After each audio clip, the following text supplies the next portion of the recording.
It's more than a jacket.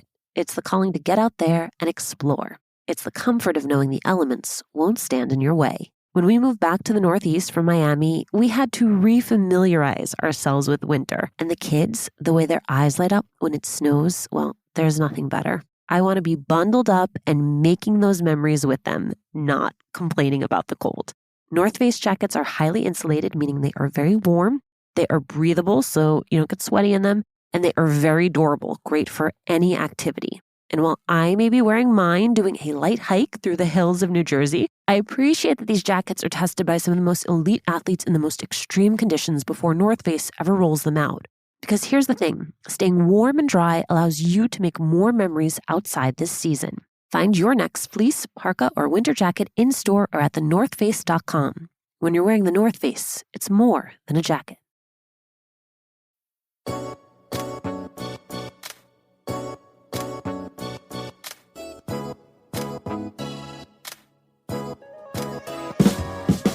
Veronica Garza managed a series of autoimmune issues that inspired her to figure out how to make the food she loved and grew up eating, like tortillas, without grains. She would go from making almond flour tortillas by herself in her kitchen in Laredo, to stocking them in local stores, to acting as the chief innovation officer for a national brand you now know and love, Siete Foods, the fastest growing Latin-focused brand in food and beverage at scale. Veronica shares how her family of 7, Siete, came together to make it happen, their decision to take $90 million in investment, and how she, a woman who once refused to share any of her recipes, is now launching a new cookbook, The Siete Table, nourishing Mexican-American recipes from our kitchen.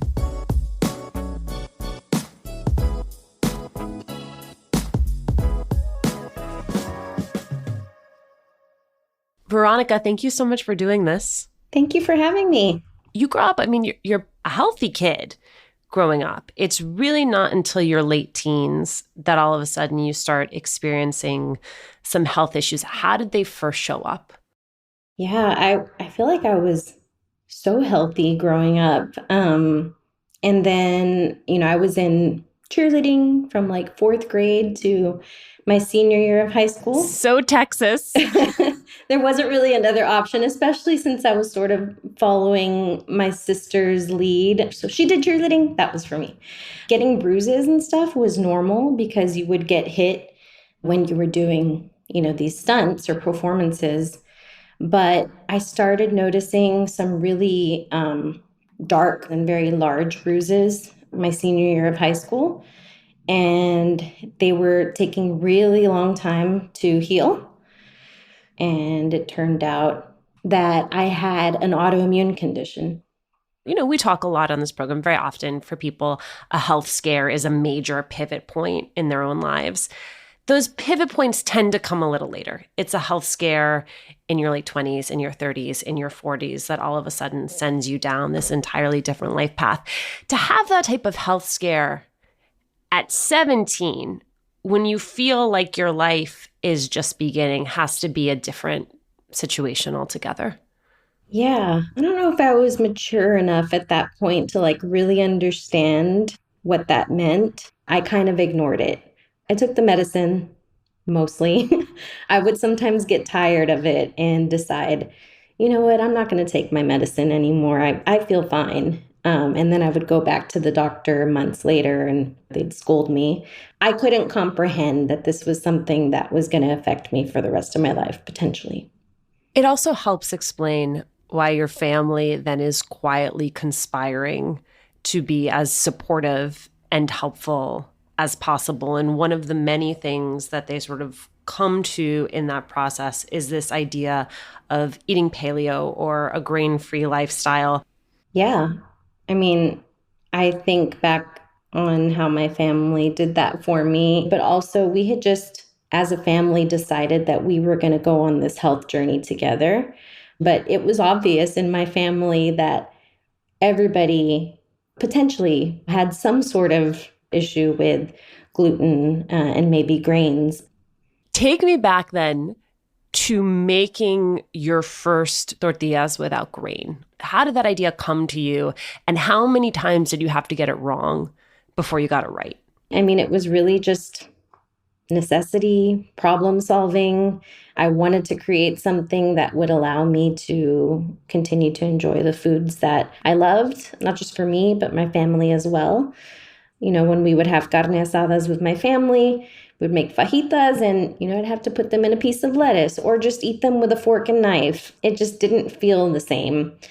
And, I had memories of making tortillas with my grandmother. She would make flour tortillas from scratch and let all of her grandkids and then great grandkids join in on that. So I had memories of doing that and then going back home because my grandmother lived in another town. So I would get back to Laredo, the border town where my family and I are from, and ask my mom, can we go buy the ingredients so that we can make tortillas like grandma's? So it was a lot of experimentation. You asked about iterations, and I feel like we're still iterating. I love that. Who's the first person who says, I think this is a thing? I think this could actually be a business and something bigger than something you do for just our family? I think it was really helpful to have somebody like my grandma be able to taste the tortillas.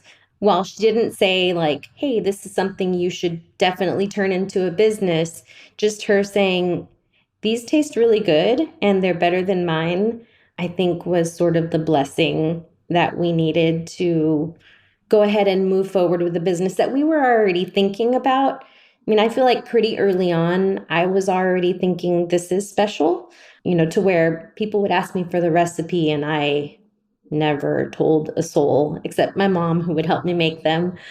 I kind of knew I could have something special here, but it really was, I think, my grandmother who sort of pushed us over the edge.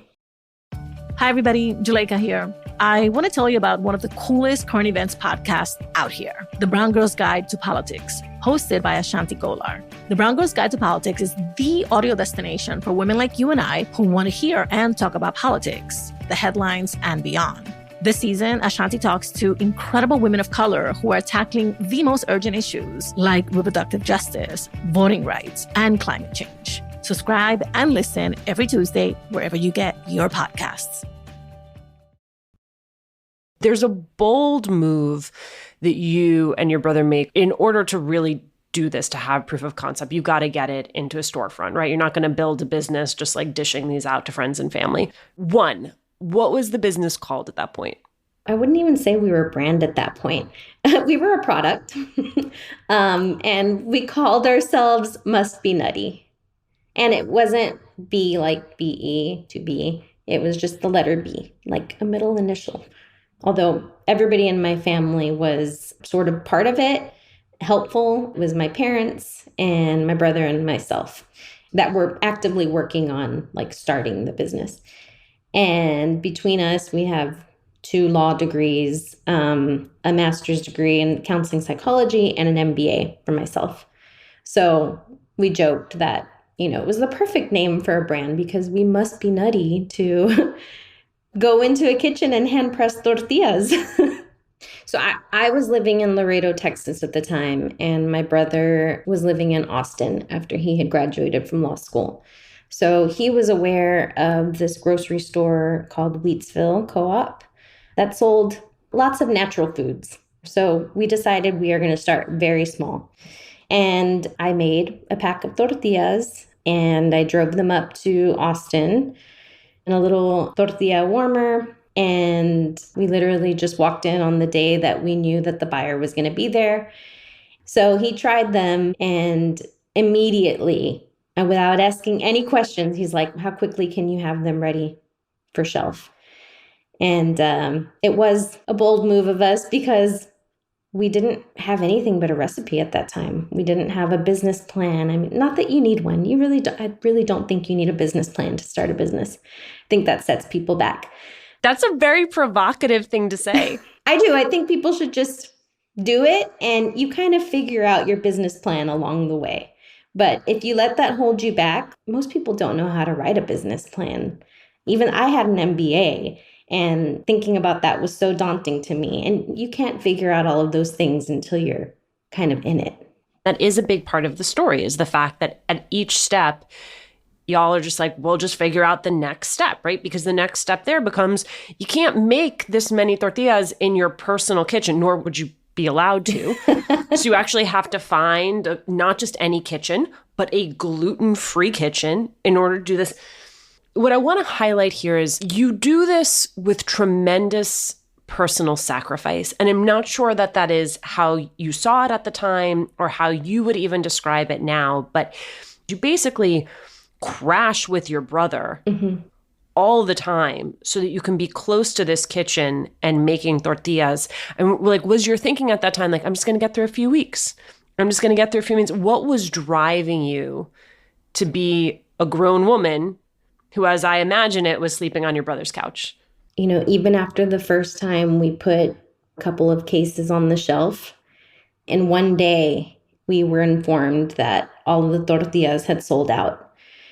So it was literally just, well, we need to get more product on the shelf, because I feel now, you know, even if that's 20 people or 30 people that bought them that week, they're now counting on us to put them back on the shelf for next week. I think in the beginning, it was literally just that. There are people counting on us, and we have to keep doing this.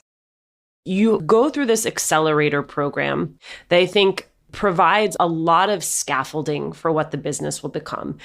It's where there's the name change.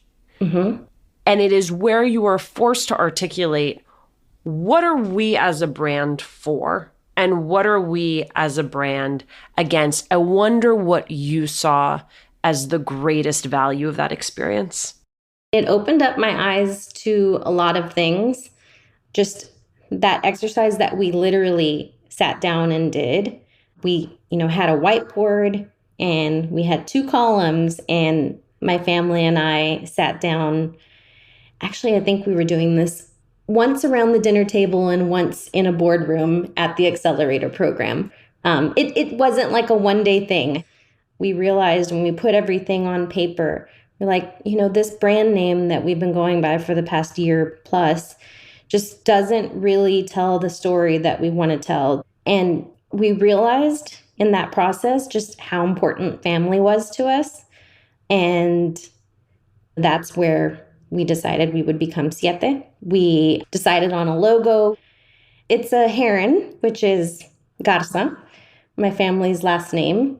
So yeah, I would say the accelerator program really just helped us to put down on paper who we wanted to become. We wanted to be this Mexican-American food brand, a better for you Mexican-American food brand that could be mainstream and, you know, help lots of people, be part of lots of people's lives.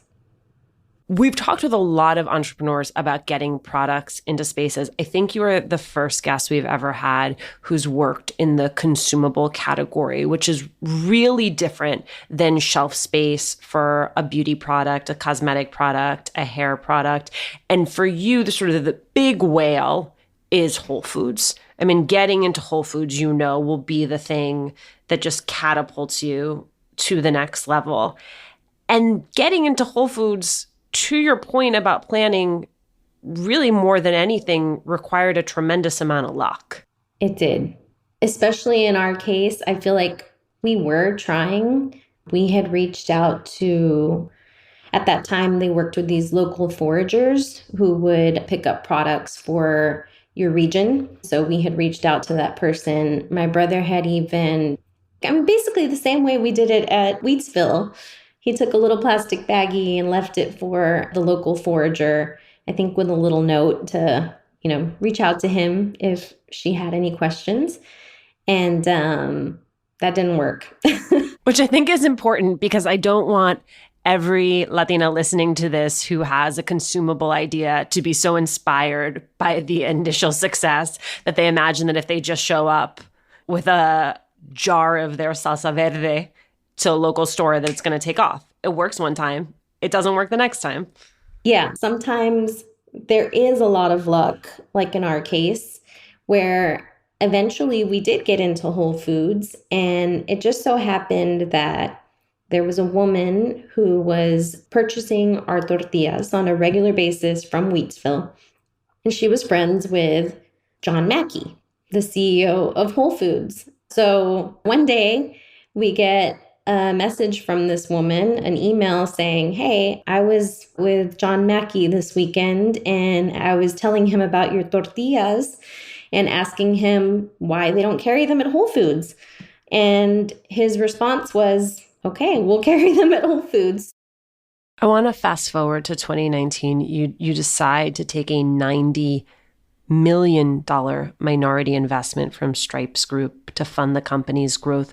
What were the conversations that you were having as a business, but almost more interestingly to me as a family, about the pros and cons of taking that investment?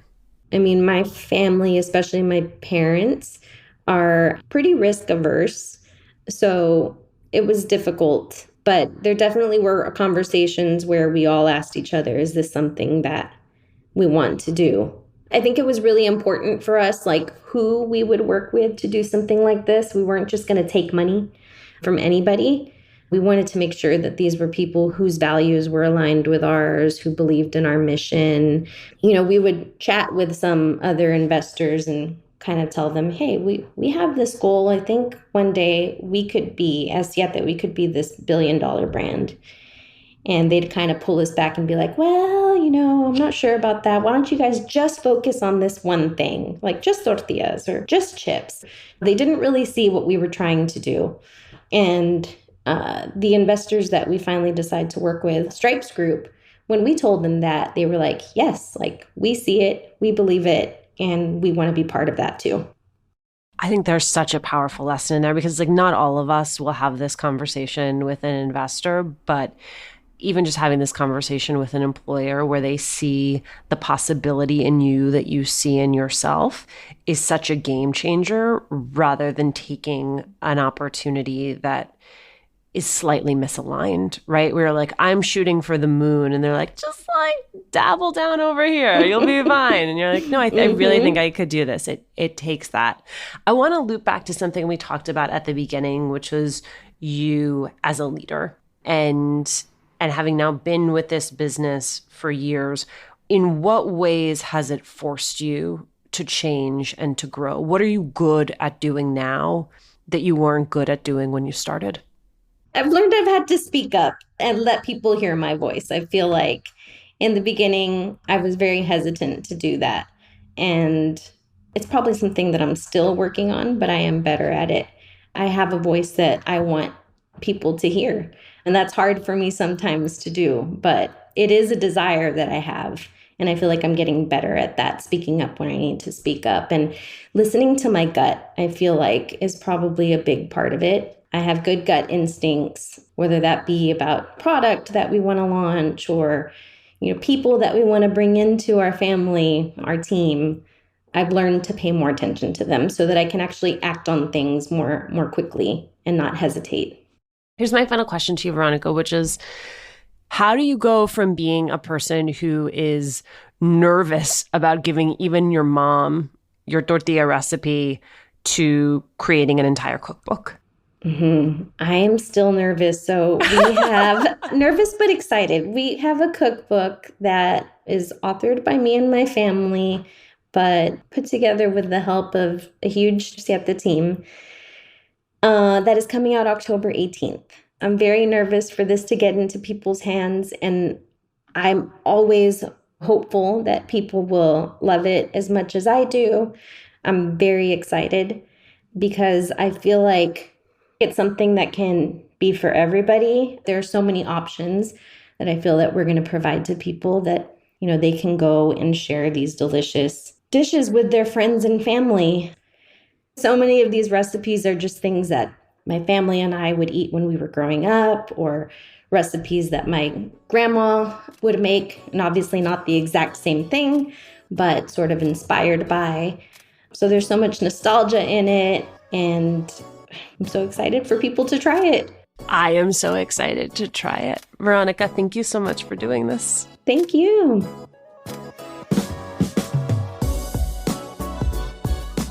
Thanks for listening. Latina to Latina is executive produced and owned by Juleka Lantigua and me, Alicia Menendez. Paulina Velasco is our producer.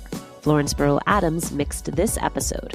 We love hearing from you. Email us at hola@latinatolatina.com, slide into our DMs on Instagram, or tweet us at Latina to Latina. Check out our merchandise at latinatolatina.com/shop. And remember to subscribe or follow us on Radio Public, Apple Podcasts, Google Podcasts, Good Pods, or wherever you're listening right now.